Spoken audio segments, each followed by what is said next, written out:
পাকিস্তানের ইসলামাবাদে সাজানো conference room, কাপের চা ঠান্ডা হচ্ছে, টেবিলে পড়ে আছে মার্কিন প্রতিনিধিদের নামের ট্যাগ। কিন্তু যার জন্য এত আয়োজন সেই ইরানের পররাষ্ট্রমন্ত্রী আব্বাস আরাগচি এলেন না। সোজা বলে দিলেন ইরান কোনো চাপের মুখে আলোচনায় বসবে না। মার্কিন প্রেসিডেন্ট ডোনাল্ড ট্রাম্পের জামাই জ্যারেভ কুশনারকে রীতিমতো বসিয়ে রেখে ইরানের এই হাই প্রোফাইল প্রতিনিধি দল কেন সোজা ওমানে চলে গেল? ট্রাম্প যেখানে বারবার বলছেন তিনি যুদ্ধ চান না, সেখানে হঠাৎ কেন আলোচনা বাতিল করল তেহরান? এর পেছনে কি লুকিয়ে আছে তৃতীয় বিশ্বযুদ্ধের কোনো গভীর নীলনকশা, নাকি পুরোটাই আমেরিকার পাতা এক বিশাল ফাঁদ যা ইরান ধরে ফেলেছে? আজ আমরা জানব কেন সমুদ্রের বুকে আটকে পড়ে আছে 63টি বিশাল আকার জাহাজ, কেন রাশিয়া হঠাৎ ইউরোপের জ্বালানি বন্ধের হুমকি দিচ্ছে, আর কেনই বা আমেরিকার মতো সুপার পাওয়ারকে থোড়াই কেয়ার করে ইরান বুক ফুলিয়ে বলছে আমরা পাহাড়, আর পাহাড় কখনো নড়ে না। ঘটনার শুরুটা হয়েছিল পাকিস্তানের মধ্যস্থতায় একটি পরোক্ষ আলোচনার প্রস্তুতি দিয়ে। মার্কিন যুক্তরাষ্ট্রের সাথে ইরানের এই বৈঠকে সব ঠিকঠাকই ছিল, কিন্তু শেষ মুহূর্তে ইরান বুঝতে পারে এই আলোচনা আসলে শান্তির জন্য নয়, বরং এটি আমেরিকার সময় কেনার একটা কৌশল মাত্র। আমেরিকা চাচ্ছিল একটি অস্থায়ী যুদ্ধবিরতি, কিন্তু কেন? কারণ মধ্যপ্রাচ্যে আমেরিকার অস্ত্রের ভাণ্ডার এই মুহূর্তে তলানিতে।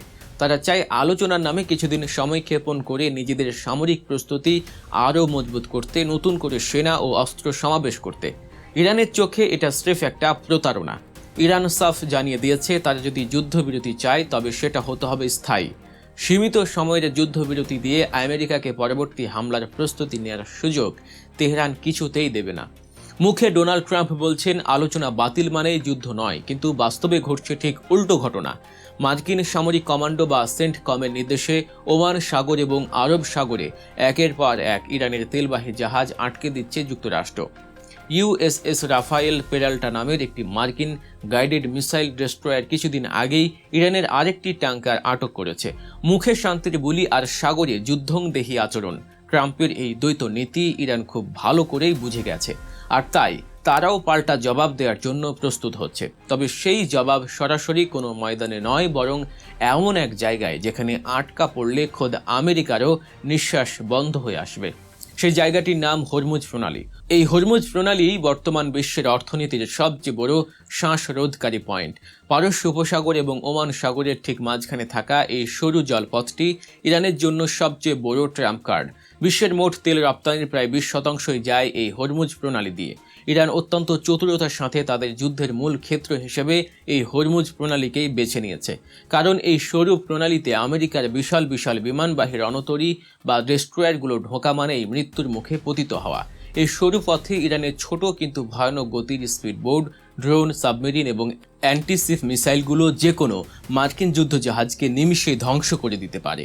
ইরান জানে খোলা সাগরে আমেরিকার সাথে লড়াই করা বোকামি, তাই তারা আমেরিকাকে টেনে আনতে চায় তাদের নিজেদের উঠোনে, এই হরমুজ প্রণালীতে। ইরানের এই কৌশলের প্রভাব ইতিমধ্যেই পড়তে শুরু করেছে। পারস্য উপসাগরের ভেতরে বর্তমানে প্রায় 63টি বিশাল পণ্যবাহী জাহাজ আটকা পড়ে আছে। এর মধ্যে তেলের ট্যাঙ্কার থেকে শুরু করে এলএনজি ক্যারিয়ার এবং কন্টেইনার জাহাজ সবই রয়েছে। হরমুজ প্রণালী দিয়ে বের হতে না পারায় বিশ্ববাজারে জ্বালানি তেলের দাম হু হু করে বাড়ছে। ইরান আসলে এটাই চায়, তারা হরমুজ প্রণালীকে জিম্মি করে বিশ্বের অর্থনীতিকে খাদের কিনারায় নিয়ে যেতে চাইছে। তাদের মূল লক্ষ্য আমেরিকা নয়, বরং আমেরিকার মিত্র দেশগুলো, ইউরোপ, ভারত, চীন, জাপানের মতো দেশগুলো যারা এই জ্বালানির উপর নির্ভরশীল। তেলের দাম বাড়লে তারাই সবচেয়ে বেশি ক্ষতিগ্রস্ত হবে।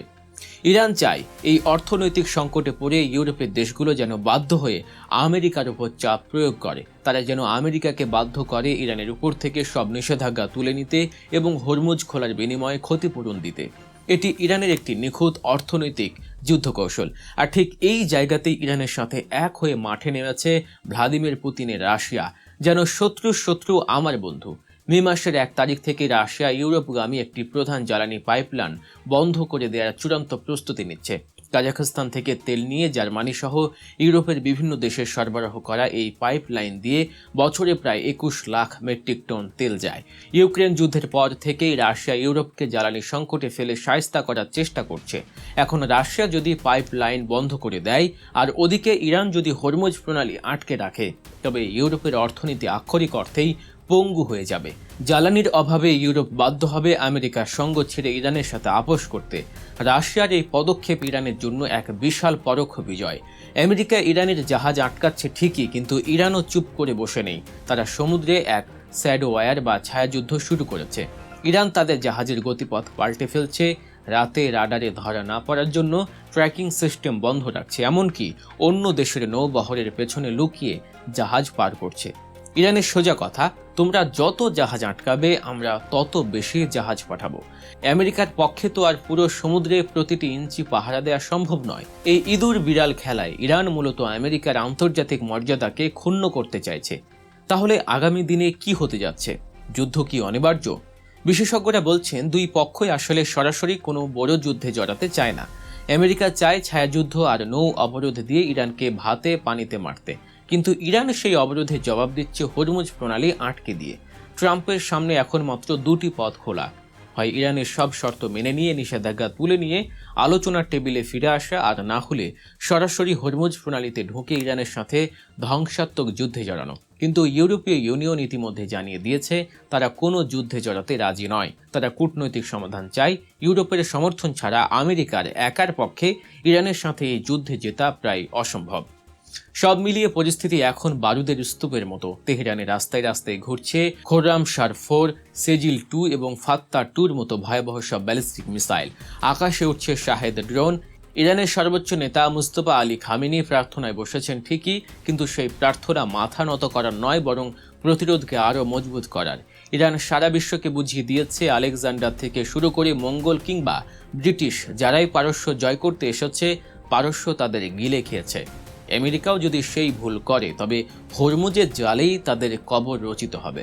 কারণ ইরান একটি বিশাল পাহাড়, আর পাহাড় কখনো কারো হুমকিতে জায়গা থেকে নড়ে না। আজকের এই ভূ রাজনৈতিক বিশ্লেষণটি আপনাদের কেমন লাগলো তা অবশ্যই কমেন্ট করে জানাবেন। ভিডিওটি ভালো লাগলে লাইক দিন এবং এমন আরও তথ্যবহুল ভিডিও পেতে অবশ্যই আপডেট গল্প নিউজ চ্যানেলটি সাবস্ক্রাইব করে বেল আইকনটি প্রেস করে রাখুন। দেখা হচ্ছে পরবর্তী ভিডিওতে। আল্লাহ হাফেজ।